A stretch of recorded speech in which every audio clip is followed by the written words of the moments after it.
Hello friends, ఈరోజు మనం కట్టె పొంగలి గుడిలో ప్రసాదం లాగా చాలా ఈజీగా పర్ఫెక్ట్ మెజర్మెంట్స్తో ఎలా తయారు చేయాలో ఈ వీడియోలో చూద్దాం.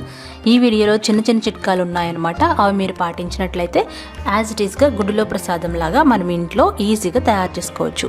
మరి ఇలాంటి వంటల కోసం అత్తమ్మ టీవీ సబ్స్క్రైబ్ చేసుకుని బెల్ బటన్ని క్లిక్ చేయండి.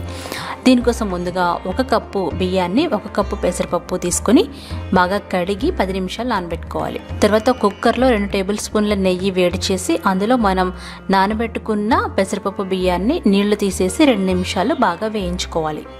ఆ తర్వాత ఇక్కడ ఇంపార్టెంట్ టిప్ అనమాట, మనం ఏ కొలత తీసుకున్నా దానికి డబల్ నీళ్లు ఇంకొక 1/2 కప్పు నీళ్లు వేసుకోవాలి. అంటే ఇక్కడ మనం 2 కప్పులు తీసుకున్నాం కదా, పప్పు 1 కప్పు బియ్యం 1 కప్పు, దానికి డబల్ 4 కప్పులు ఇంకొక 1/2 కప్పు 4.5 కప్పులు నీళ్లు పోసుకోవాలి.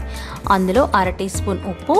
ఇక్కడ ఇంకొక చిన్న చిట్కా, మనం 1/2 టీ స్పూన్ మిరియాలని డైరెక్ట్గా పొంగలి వండుతున్న గిన్నెలో వేసుకొని వండుకుంటే ఆ ఫ్లేవర్ బాగా దిగుతుంది పొంగలికి. అనే 1/2 టీ స్పూన్ పసుపు వేసుకోవాలి. ఆ తర్వాత మూత పెట్టేసి మీడియం ఫ్లేమ్లో 4 విజిల్స్ వరకు ఉడికించుకొని ప్రెషర్ పోయేంత వరకు వెయిట్ చేయాలి. ఇంకొక పక్క స్టవ్ మీద పోపు పెట్టుకోవాలి. పోపు కూడా నెయ్యితోనే పెట్టుకోండి. 2 టేబుల్ స్పూన్ల నెయ్యి కాగిన తర్వాత 1 టేబుల్ స్పూన్ చిన్నగా కట్ చేసుకున్న పచ్చిమిరపకాయలు, 1 టేబుల్ స్పూన్ అల్లం ముక్కలు వేసుకొని వేయించుకోవాలి. అవి బాగా వేగిన తర్వాత 1 టీ స్పూన్ జీలకర్ర, ఒక 10-15 జీడిపప్పులు, 2 రెబ్బల కరివేపాకు వేసుకొని బాగా వేపుకోవాలి. ఇప్పుడు కూడా 1 టేబుల్ స్పూన్ మిరియాలు, 1/2 టీ స్పూన్ ఇంగువ వేసుకొని ఈ పోపుని మాడిపోకుండా లో ఫ్లేమ్లో ఈ జీడిపప్పులు ఎర్రగా వేగేంత వరకు వేపుకోవాలి.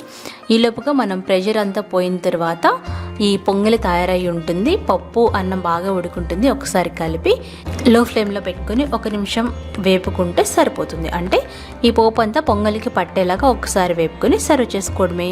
అంతే. దీన్నే వెన్ పొంగలని, కట్టె పొంగలని, టెంపుల్ స్టైల్ పొంగలి అని అంటారు. మరి ఈ వీడియోలో చూపించిన చిట్కాలు పాటించి మీరు చేస్తే యాజ్ ఇట్ ఈస్గా టెంపుల్ స్టైల్లో పొంగలి ఇంట్లో తయారు చేసేసుకోవచ్చు. మరి ఈ వీడియో మీకు నచ్చినట్లయితే లైక్ చేయండి, షేర్ చేయండి, కామెంట్ చేయండి.